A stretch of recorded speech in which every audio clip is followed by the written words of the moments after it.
Fernández Noroña este fin de semana estuvo en el CIDE, donde pues fue a dar una charla con estudiantes de esa institución. Pero fíjese, ¿qué es lo que le pusieron? Gerardo Fernández Noroña fue emboscado por panistas, alumnos panistas, y fíjese qué es lo que hay acá. Esto que hay acá son zapatos. Son zapatos. Pero voy a escuchar la respuesta que dio Noroña sobre esta emboscada que le pusieron en esa institución donde fue a dar esta charla. Aquí hay muchos pares de zapato. Vamos a escuchar qué es lo que dice Noroña. Extraordinaria asistencia. Y la reforma del Poder Judicial es una reforma muy importante. Somos el primer país del mundo, el primer pueblo del mundo que elegirá por voto universal, secreto y directo a todas las personas juzgadoras. Lo acabo de decir en el Consejo de Europa, lo repito a todos los lugares donde voy, pero no voy a evadir la protesta que desde mi punto de vista está presentándose por desinformación y por tergiversación de declaraciones que yo hice. Ahí están mis zapatos y esos no son de un desaparecido. Aquí estoy haciendo frente a esta reunión. Estoy leyendo un libro que se llama Los años heridos, que es la historia de la guerrilla en México de 1968 a 1968, Monterrey. Y Calderón dijo que iban armados hasta los dientes. Y 2 años estuvo luchando la comunidad del TEC de Monterrey solo para limpiar el nombre de esos 2 jóvenes estudiantes, que además eran estudiantes sobresalientes. A la fecha, ese crimen está impune. Por lo menos los padres de esos jóvenes asesinados pudieron cerrar el ciclo.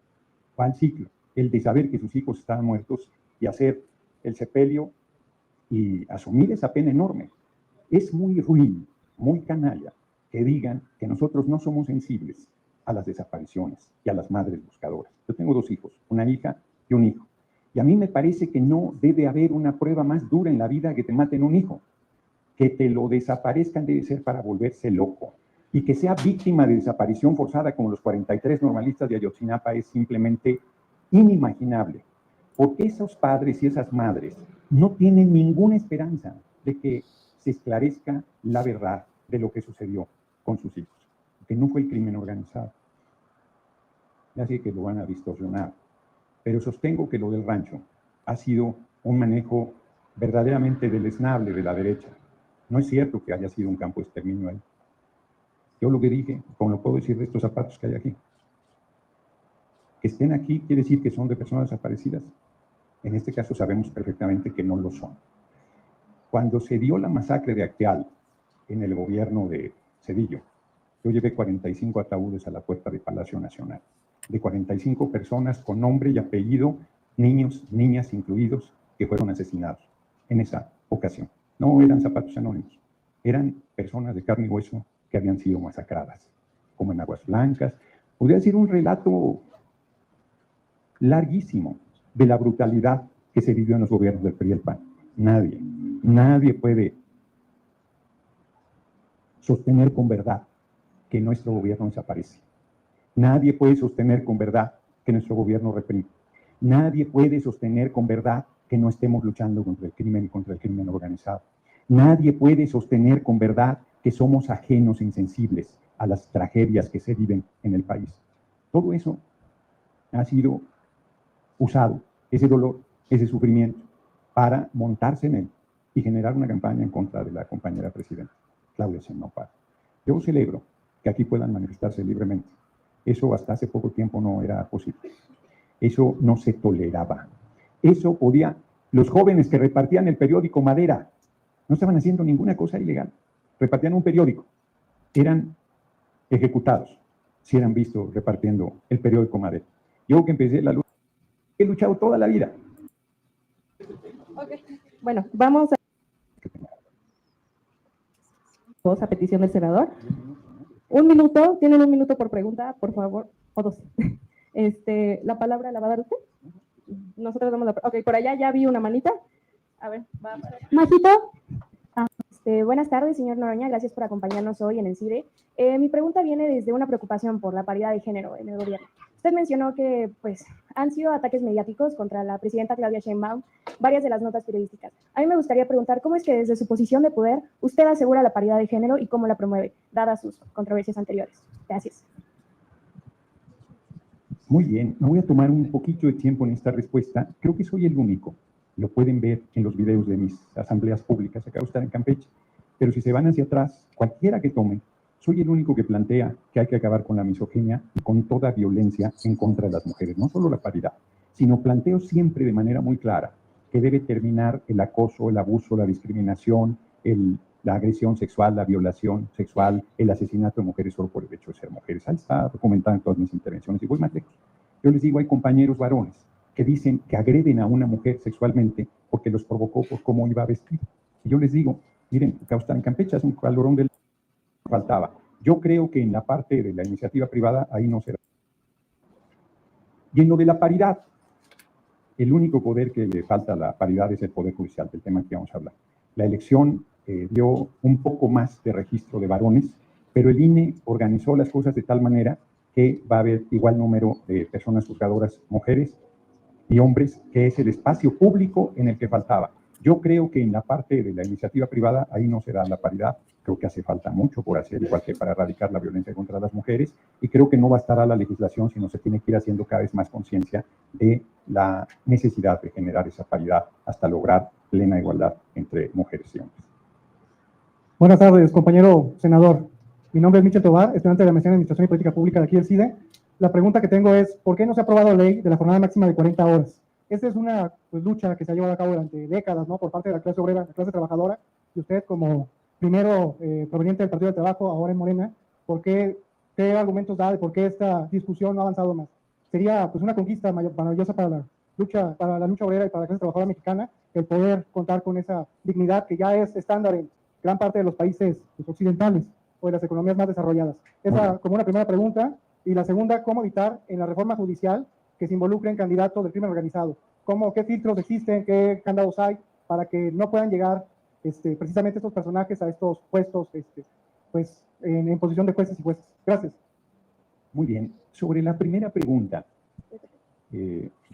hace más de 100 años que no se modifica la jornada laboral en México y efectivamente es una demanda absolutamente atendible.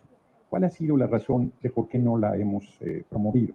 Que queremos acordarlo con el sector empresarial para que sea paulatino, porque no todos como el 70% del empleo formal lo dan pequeñas y empresas familiares y plantean una serie de dificultades quieren volver al régimen solidario, son demandas absolutamente lucidas. El parámetro que dio sigue siendo muy modesto y no va a ser el dinero el que decida quiénes van al Poder Judicial. Yo sí diría, vinculándolo a la primera, yo ratificado por el voto de la gente. Cada 9 años se van. Para nadie es una sorpresa que llamar a votar por alguna persona en especial o de llamar a no votar por alguna persona, eso está sancionado por la ley, pero me parece un exceso que no podamos llamar a la gente a votar el 1 de junio. Aquí una pregunta. Decía el presidente Salvador Allende que ser joven y no ser revolucionario es una contradicción hasta biológica. Creo que para nadie es una sorpresa que en este país existe impunidad. Mi pregunta sería, ¿cómo la reforma judicial o usted como autoridad legislativa pretende combatir la cifra negra? Gracias. Yo no me conocía la cita completa, no venía preparado, pero aquí la tengo. Es muy buena. Lo hizo Salvador Allende cuando visitó la UDG. Y es no, creo que no la tengo subrayada. Bueno. Porque fíjate que en la segunda, es muy bonita la cita, pero en la segunda parte están los jóvenes justo tomando las armas. Es el gobierno de Luis Echeverría. Él vino unos meses antes del...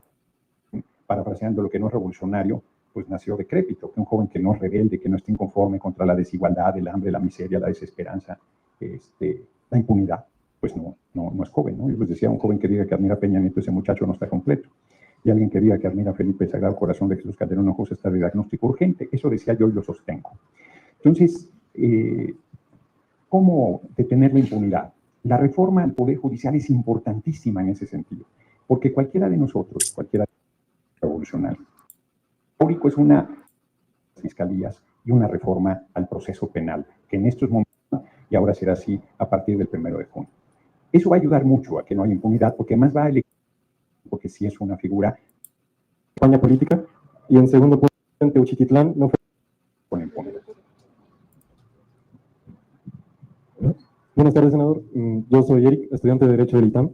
Me gustaría preguntarle, bueno, es una pregunta en dos partes. Primeramente, me gustaría preguntarle sobre qué evidencia concreta se basa para afirmar que lo ocurrido en Teuchiquitlán no fue un campo de exterminio, sino una campaña política. Y el segundo punto es, entonces, ¿está sugiriendo usted que los testimonios de las víctimas o los familiares son falsos o manipulados? ¿Y qué les diría a ellos? Gracias. Empiezo por lo segundo, a los familiares de las víctimas no les diría nada. Cualquier cosa que les digas, te lo tuercen y te plantean como si fueras insensible frente al asunto. Yo lo que dije es, a ver, vuelvo a decir, estos zapatos que están ahí son de víctimas de desaparición forzada. O sea, no está acreditado que así sea. Pudiera ser que algunos de estos zapatos que trajeron sean de una víctima de desaparición forzada, yo no lo sé. Pero de entrada yo pensaría que no lo son.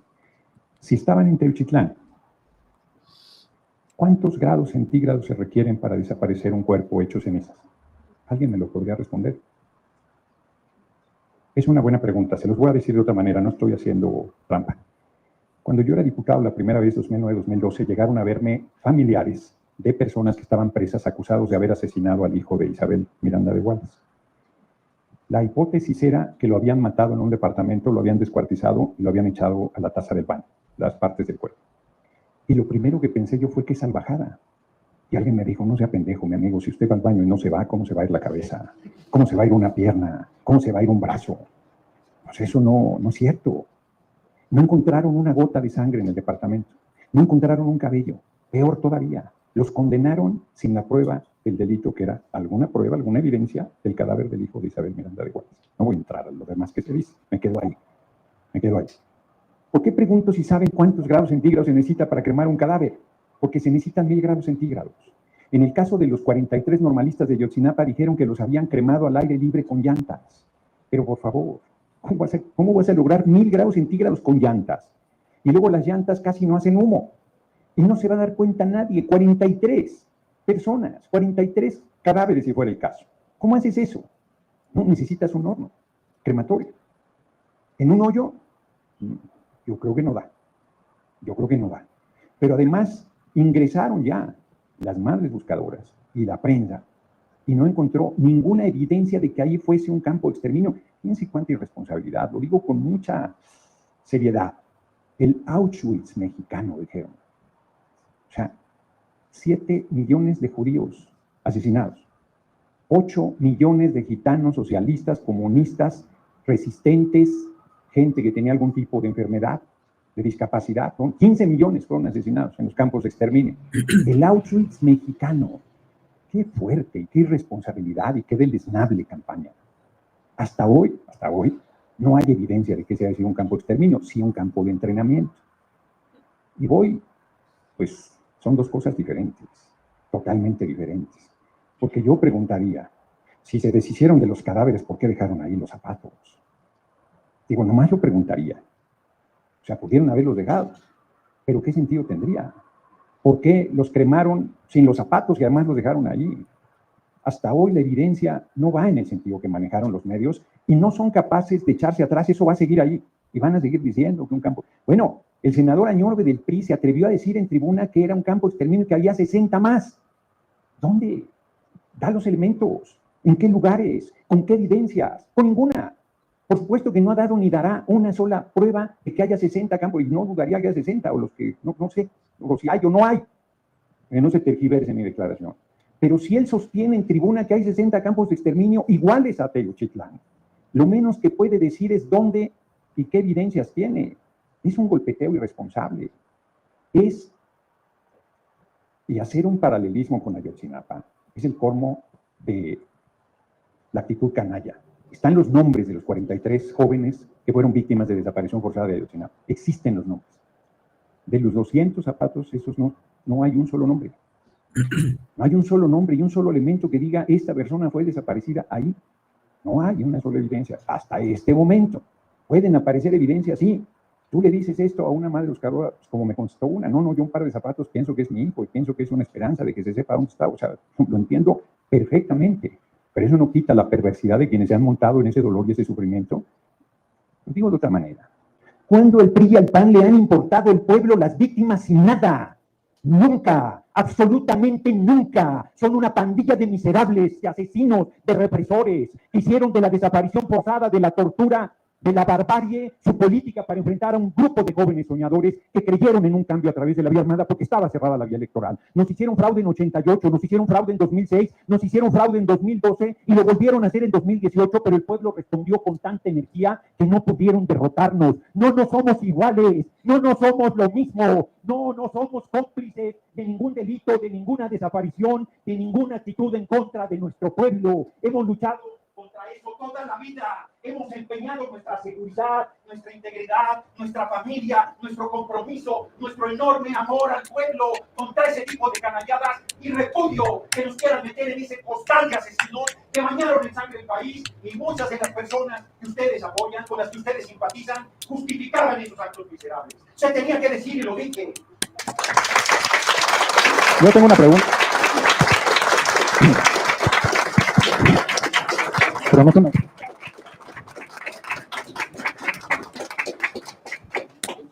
Buenísimo. Bueno, Tómalas, panelistas. Bueno, usted fue muy sagaz, muy astuto, señalando que los zapatos que hay ahí enfrente no son de ningún desaparecido, que son de estudiantes acá. Y bueno, ahí solo quiero constatar que hubiéramos intentado traer zapatos de las personas que se encontraron en el rancho Izaguirre, de no ser porque un día después desaparecieron todas las pruebas, que la fiscalía cerró apoyos y no permitió a ninguna madre excavar, y desaparecieron todos los zapatos que se difundieron en redes. Entonces, pues, lamentablemente no pudimos traer esos zapatos. Y en ese sentido, tengo una primera pregunta. ¿Qué va a hacer usted desde sus posiciones de poder para garantizar que las investigaciones, como en este caso, no se entorpezcan, no desaparezcan cosas, permitan a los familiares cavar, seguir investigando? Porque pues eso no lo dijo ni Felipe Calderón, ni Enrique Peña Nieto, ni ningún priista, eso lo dijeron las madres buscadoras del Estado Libre y Soberano de Jalisco. Y en segundo sentido, mi otra pregunta es si usted considera que un campo donde llevan forzosamente a gente a entrenar y en caso de que se rehúsen a seguir sirviendo al crimen organizado son asesinadas, eso no puede considerarse un campo de exterminio, de trabajos forzados, solo que al servicio a lo mejor de formas más modernas, no como en Auschwitz seguramente, no como con los 43 seguramente, pero pues sí, donde es servir o ser asesinado. Muchas gracias. Bueno, primero, bueno, espero que con la respuesta que doy se sientan tan excitados también, y excitadas. Primero, yo no dije inclusive, no fui sagaz. Es obvio, y fui cuidadoso, porque dije, y no descartaría que algún par de zapatos pudiera ser de un desaparecido. Lo dije. Está transmitido en vivo y está la declaración. Segundo, pues no iban a quedarse ahí los 200 zapatos para la eternidad, ¿verdad? Se supone que se está verificando a quién correspondieron esos zapatos y si esas personas están localizadas, no están localizadas, cuál es su condición. Me llama la atención que en todos esos carteles que traen no haya un solo señalamiento al alcalde de Teuchitlán, que nunca se enteró que ahí había un campo de exterminio, como ustedes sostienen. Es un cacicazgo que lleva décadas ahí. No hay un solo señalamiento de ustedes al alcalde de Teuchitlán. No hay un solo señalamiento de ustedes, ni lo han hecho público, al fiscal de Jalisco, que tenía la responsabilidad de la investigación del rancho y que no hizo en esencia nada. Y esos crímenes de inicio los investiga la fiscalía. Apenas tomó 200 cadáveres cremados, sin un horno para lograr los 1000 grados que se requieren para ello. O sea, como dicen los abogados, aceptando sin conceder que hayan matado inclusive a una persona ahí, a una persona que no haya querido colaborar o que no haya estado a la altura de las exigencias para que fuera integrado a los grupos criminales. ¿Eso hace de ese lugar un campo de exterminio? ¿Eso hace de ese lugar un Auschwitz mexicano? ¿Eso hace que digan que nosotros somos responsables de lo que ahí haya sucedido? Cuando apenas la Fiscalía General de la República entró al tema, porque eso era responsabilidad del gobierno de Jalisco, primero de Alfaro y ahora del actual gobernador. ¿No se les ha ocurrido hacer una protesta en Jalisco para exigirle a esas autoridades por qué durante tanto tiempo no hicieron nada? Porque yo preguntaría, ¿para qué sirven los alcaldes y alcaldesas? ¿Para qué sirven los gobernadores y gobernadoras? Si la única responsabilidad la tiene la Presidencia de la República. ¿Perdón? No, yo creo que es una majadería lo que tú dices y no te la acepto y no te lo tolero. Porque Murillo Karam era el fiscal... Sí, yo te respondo, Murillo Karam era el fiscal general de la República. No te interrumpí primero en ningún momento que tú hablaste lo que dijiste, que yo no compartía nada. Que a ti no te gusta mi respuesta, como a mí no me gusta tu pregunta. Y bueno, primero, yo no soy fiscal, ¿verdad? entonces me exiges que yo tenga una respuesta a un tema que no es de mi responsabilidad. Aquí tienes muy cerca la Fiscalía General de la República y puedes ir a protestar contra Ger Manero, que tiene en este momento la investigación. Bueno, compañeros, si vas a seguir interrumpiéndome, no es posible que tengamos, yo lo escuché todo el tiempo y los he escuchado a todos y no los he interrumpido una sola ocasión. A mí me parece que una regla básica de un intercambio, y si tú lo que quieres es salir como héroe, ya lo lograste, tienes el reconocimiento de quienes están en una posición crítica en contra de nuestro gobierno, nuestro movimiento, pero tendrá que llegar el momento en que ustedes reconozcan que se equivocaron. Tendrá que llegar el momento que ustedes reconozcan que fueron instrumento de una campaña ruin en nuestra contra. Y tendrá que llegar el momento en que reconozcan que nosotros estamos sirviendo al pueblo con honestidad, con compromiso, con seriedad y con firmeza. ¿Qué voy a hacer yo? Apoyar en todo al fiscal general de la República en su investigación y exigir que la verdad salga a la luz y que no quede impune cualquier cosa que haya sucedido en ese lugar. Eso es lo que yo voy a hacer.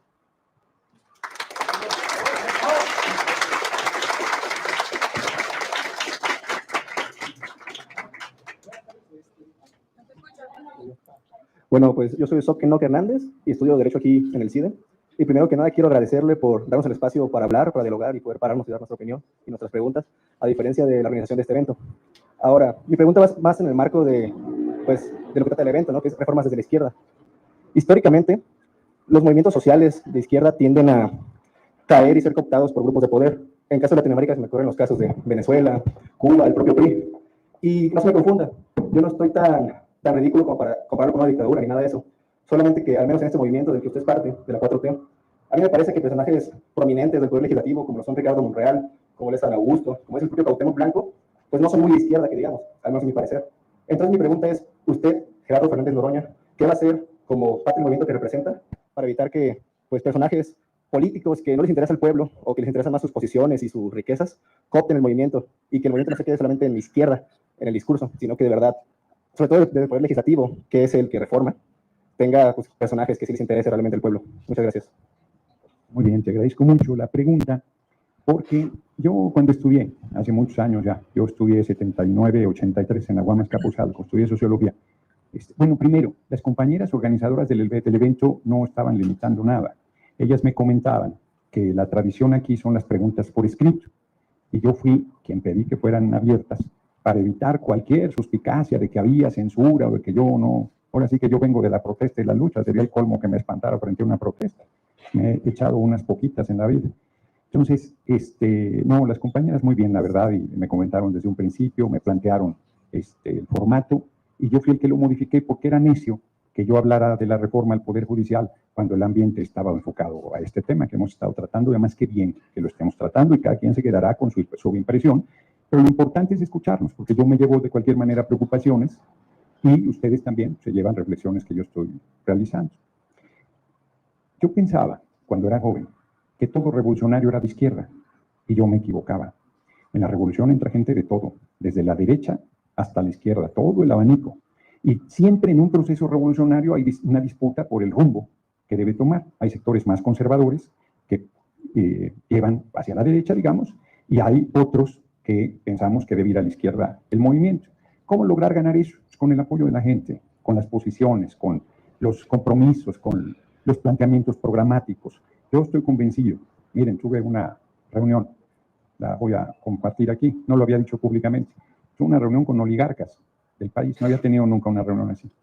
Y hubo un momento en que yo les dije, ¿cuál es el límite para la acumulación económica? Pues uno de ellos tiene 80,000 millones de dólares. 80,000 millones de dólares. Y cuando se lo chupe la bruja no se va a llevar nada.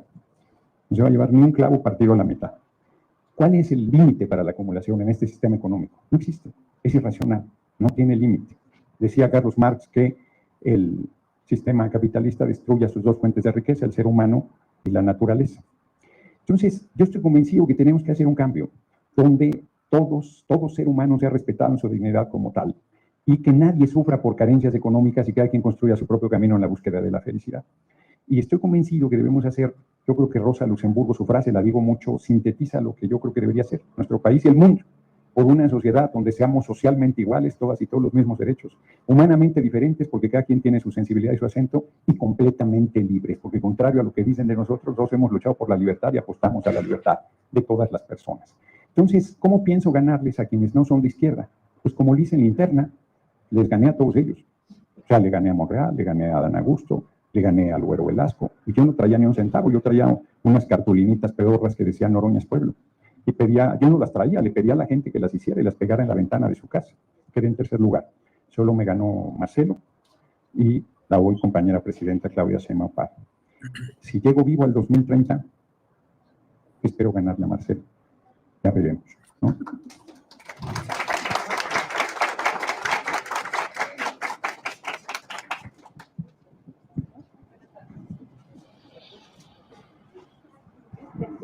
Buenas tardes. De nuevo le agradezco que permitiera los micrófonos abiertos porque nos da oportunidad de aclarar muchas cosas que a través de una lista no hubieran sido posibles. Primero, estoy de acuerdo con usted en que la tergiversación de la información suele darse mucho en los medios, entonces de nuevo haciendo uso del micrófono, quisiera aclarar, porque también tenemos un presupuesto muy limitado de estudiantes, entonces los carteles, y claro, los tenemos de medios porque no tenemos un medio propio, pero son únicamente declaraciones del senador, no incluimos ninguna nota haciendo algún tipo de juicio, hicimos uso de esas notas para las declaraciones del senador. Entonces voy a hacer mi pregunta, que ya se ha intentado hacer varias veces y no se ha contestado, con respecto a destruir las estructuras del poder.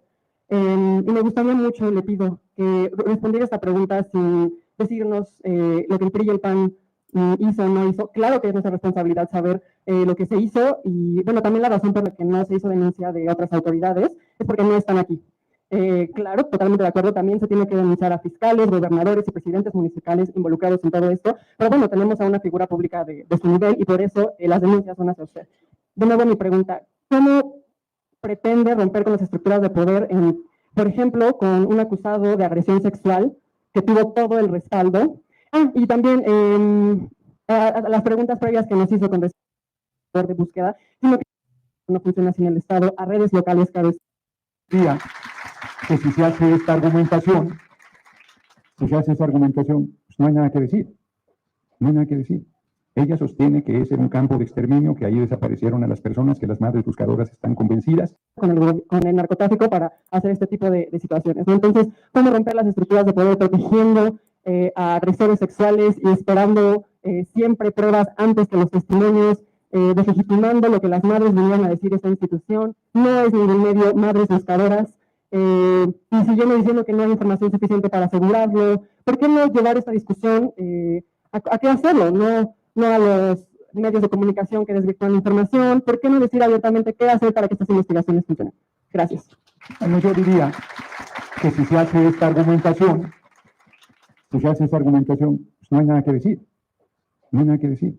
Ella sostiene que es en un campo de exterminio, que ahí desaparecieron a las personas, que las madres buscadoras están convencidas y que nosotros somos cómplices del asunto. Bueno, frente a esa argumentación, cualquier cosa que digas, no estoy haciendo un argumento torcido. A ver, si viene, yo estuve en Tijuana el mismo fin de semana cuando salió lo de Techoitlán. Se me acercó una mujer bañada en llanto, que le habían desaparecido al hijo de 18 años en Tijuana, y él venía de Sinaloa. Me dijo, no había metido la denuncia, y además requiere de... No tienen...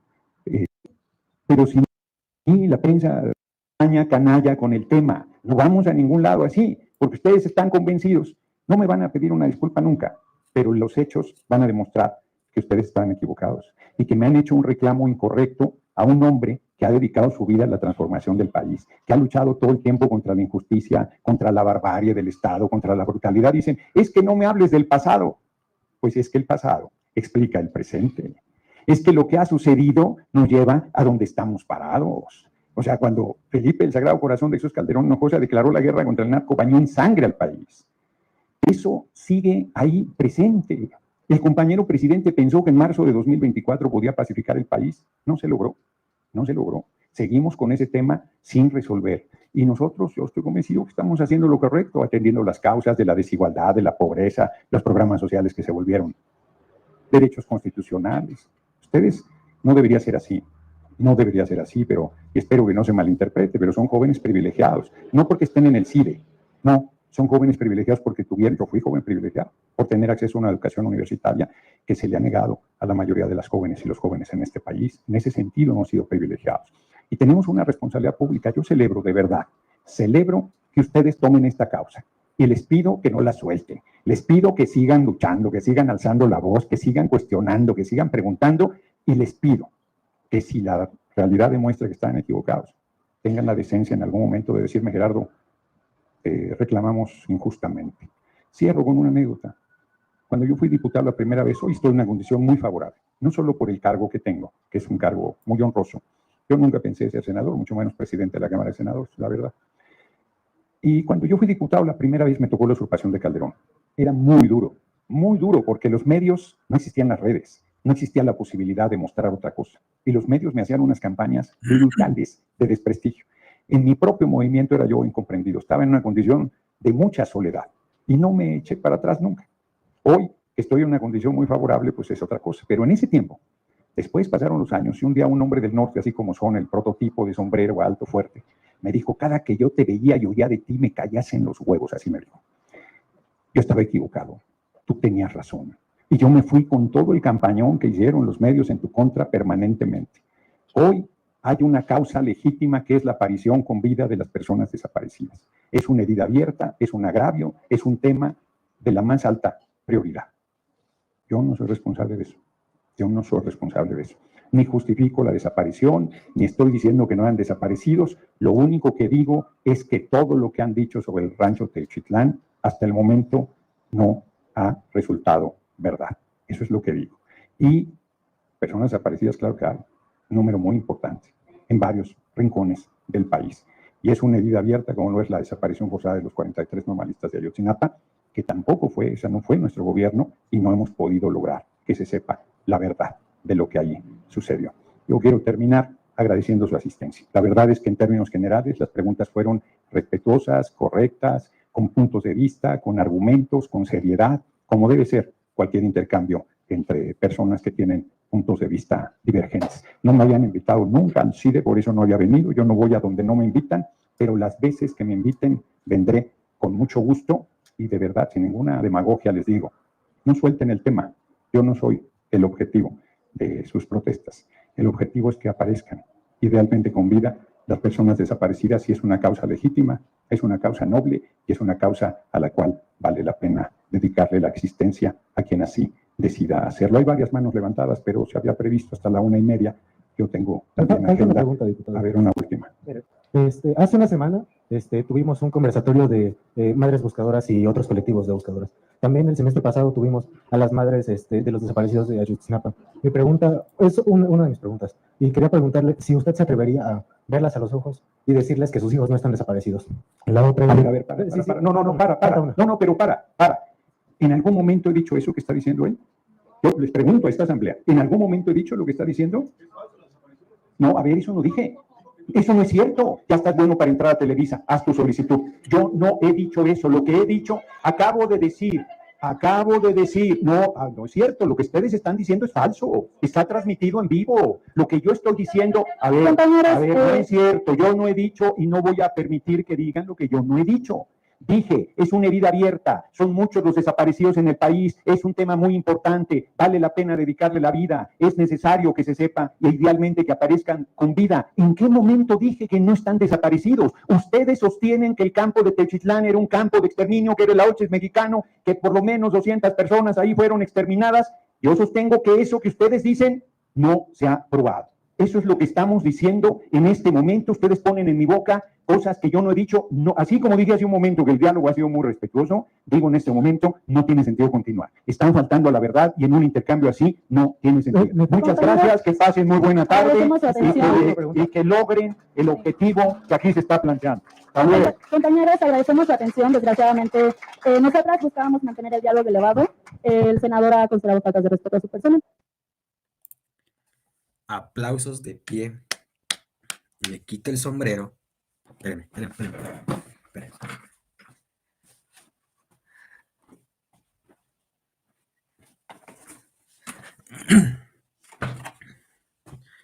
Me pongo el sombrero, me lo quito el sombrero porque el señor Gerardo Fernández Noroña les acaba de propinar una santa madriza a los prianistas.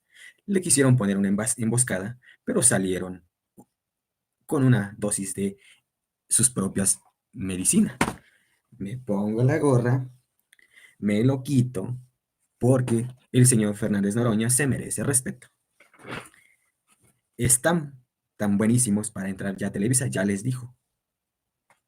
Señores, jóvenes fifís, los juniors son juniors los que están ahí. No son jóvenes de pueblo, son puros juniors que hay ahí. Y quisieron sacar a Noroña de sus casillas, pero se paró duro y les dio con todo. Mi respeto para el señor Fernández Noroña, quien hoy ha dejado en claro ese tema y que les propuso una buenísima, pero de esas buenas a los panistas y a los priistas. Les dio hasta para llevar. Tengan para que aprendan y que se escuche fuerte que no van a doblar a este camarada. No van a doblar. No lo van a doblar. Porque les dio con todo. Les dio con todo, sí. No lo lograron, querían lograr su objetivo, que era desestabilizar a Noroña, o infuriarlo, pero fíjese, les dio con todo y no pudieron. Bueno, después de esto, después de estas propisa, esta tazanda madriza que les puso, vamos a escuchar nuevamente.